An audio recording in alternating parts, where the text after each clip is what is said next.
What's up, YouTube? Today I've got this cute little Mazda in my garage. The person that owns it believes it needs a head gasket, and I guess they didn't ever have it properly checked. But he did end up giving me a complete headset with studs in order to do the head gasket.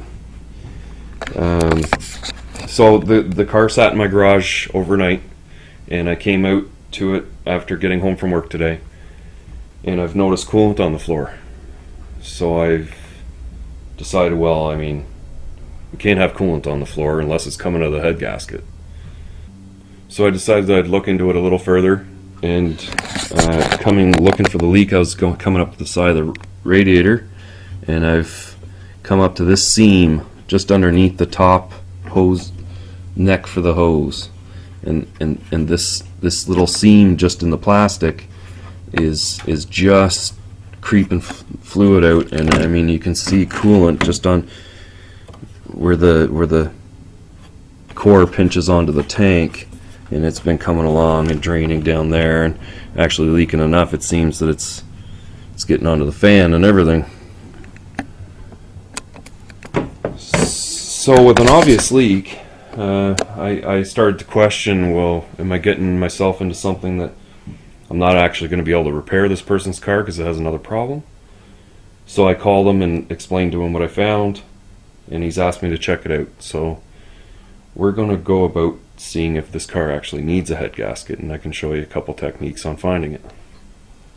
So condemning a head gasket, there's a few different reasons why you might do that. It usually gets to the point where it's a massive misfire and that cylinder doesn't make so much power anymore. Usually a head gasket gets to the point where that cylinder stops making power because of coolant going into it, and obvious, heavy emissions coming from the tailpipe, overheating to the point that you could see boiling water in the reservoir, steam blowing off from the rad cap. A spark plug may be washed out if you pulled them all and checked them, and a substantial loss of coolant. But primarily, like, overheating is a main concern with head gasket failure.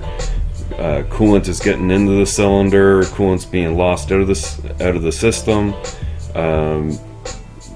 Combustion gases are making their way into the cooling system. There's various problems that can start to happen. So after the engine's cooled quite a bit, just go in and take all the spark plugs out just for a visual inspection.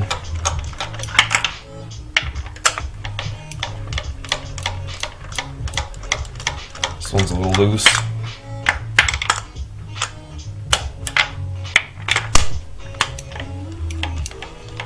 This one's not as tight as I'd like it to be.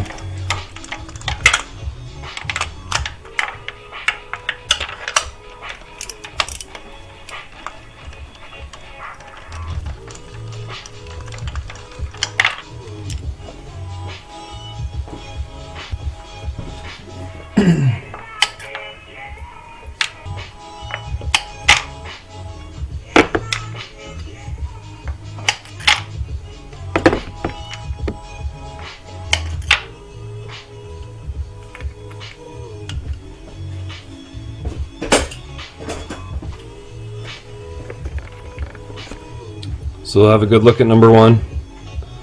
Spark plugs are definitely completely worn out. I asked him what other parts he wanted to put into it, and he just kind of wanted to do the head gasket.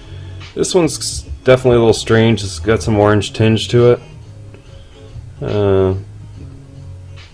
Doesn't really look washed up very much though. It's a little bit whitish, we can say. This plug looks half decent. Except it's extremely worn out, just like the first one. This one's got some deposits, a little bit of white ash on it maybe. So if any cylinders, we can suspect number 2 and 4, but looking at all of them together, I mean, we could say that 2, 3, and 4 are pretty much running identically, and number 1 there might be a little bit rich or weak spark. So a lot of people might even start next by just doing a compression test and seeing where the motor's at. This engine runs so well that I'm not going to even bother. What I am going to do is go straight for a leak down test. So I'll turn each cylinder to top dead center with the valves closed. And this will apply air pressure directly to the cylinder, and if there's a head gasket leak, we're going to see bubbles coming up from the radiator because it's going to be pumping pressure right into the cooling system. In order to do this, we've got to get down to the crankshaft to turn it. So I've got 21 mil socket on there, and I've got a bar coming right across, an extension, sorry, and we're going to put a power bar on the end of this. The jack will just hold that up for me while I turn it.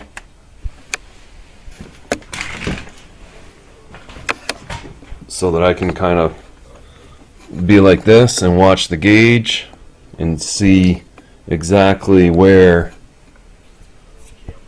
the cylinder is going to close up. So yeah, if each cylinder actually holds pressure and shows me very little leak down on the gauge, then I'll pass the engine and say that the head gasket's good and he's got something else going on. I asked him if the car was actually overheating, and he claimed it may have overheated once, but he wasn't with the car at the time, so it's all the indications that the head gasket's actually good in this car. But we're going to go ahead and do this test anyway.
So after doing that leak down test, I'm pretty confident in saying that the head gasket's good. I didn't see any bubbles, and all the cylinders did pass. This is a good engine from what I can tell. But I talked to him again, and he sent me a little video clip of this thing just puffing smoke. And so it leads me to believe that it was possibly fuel. Said it was on startup, and actually I had the same thing happen to me when I brought this car in last night. When I first started up, I noticed this huge exhaust emission, and I just said the same thing to myself, like, oh yeah, it's a head gasket, he must be right. So there's something else to check out, and I don't know if we got a leaking injector or something that's just leaking a bunch of fuel down into the system and it's going through. But I don't want to spend a lot of time on it. I don't think he's got a major issue or a major breakdown problem. I don't want him spending his money on something he doesn't need to. And so I'm gonna actually put everything back together, and I'm gonna try and start the car cold, hook up the scanner, the little scanner that I have, and just see what the O2 sensors are doing, and see if they're just flooded rich or what's going on. There might even be codes, I'm not even sure, so we'll go about doing that next. So it's the following day, and I wanted a very cold engine, and we're going to see what kind of exhaust emission we come getting out of it. And I'm going to plug in my little scanner and just kind of read what the O2s are doing, and see if this car is running as rich as I think it is. And then after that, I'm probably just going to allow this thing to run, probably go for a drive, and see if I can't get it to react in any kind of way that it might need a head gasket. Past all that, I'll call the car good and tell him he needs a tune-up, and that'll be it. So definitely nothing abnormal coming out of the tailpipe. Car started up really well. I'm just graphing. I don't know if the camera can actually pick this up. I'll kind of sit it at an angle here.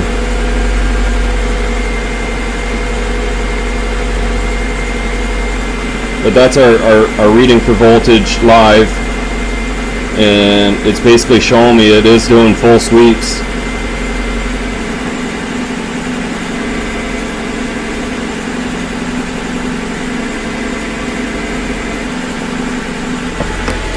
So like I certainly call the data good. I mean, it's going for full volt sweeps, coming all the way back down and climbing all the way back up.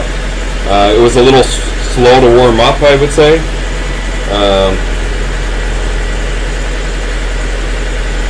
But yeah, it's even going wider now. So I mean, the car's certainly running really well. So now I'm gonna let the car warm up, make sure there's no problems. I'll get the 240 out of the way so I can pull this thing out and go for a drive and call it from there.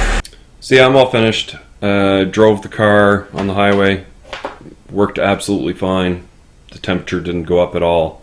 It had a very stinky smell when I stepped on it hard, and probably the cat might be holding on to a little bit of extra fuel. And this, you know, the spark plugs aren't lighting off the fuel very well. They definitely need to be changed. Like it's at the point where he's gonna eventually start causing the ignition coils to fail on it. Just trying to jump that gap with the spark. So all in all, I mean, it just needs a set of plugs, wires, an air filter, fuel filter, throttle cleaning, and should be pretty good to go. I even mentioned to him, like, if he's on a budget, that's very small radiator leak might be able to just put a stop leak into the system and try that. I don't usually recommend it, but I remember using it on a car that had a good 3-inch split in the tank, and it actually sealed it, and it sealed it for like 3 years. So I mean, the stuff, I've seen it seal a head gasket before. So, but you know, like that stuff, it can cause you problems too. It's better off just to do the repair. That rad can't cost a whole lot for that car, and that's the best way to go. So yeah, it's too bad that I didn't actually get to do the head gasket, because it would have been a good job for me and a good thing for you guys to actually see and get to seeing the actual blown gasket. I gotta say that leak down tester that I used, that is like my go-to when diagnosing a lot of compression failures. It's never ever once let me down, whether telling me the motor is good or the motor is bad. It's identified bent valves, head gasket leaks, ringland failures. It's just an amazing tool, and if you're in the trade and you're doing a lot of that stuff, the cost of spending one, that I can't remember what I might have spent on that, but it's definitely a tool that you should have in your toolbox if you're diagnosing engine repair. So if you like this video, definitely give it a thumbs up, and if you haven't already, hit that subscribe button. I'm getting close to 100. People keep on coming in. I like that. Leave your comments down below, and I'll see you in the next one.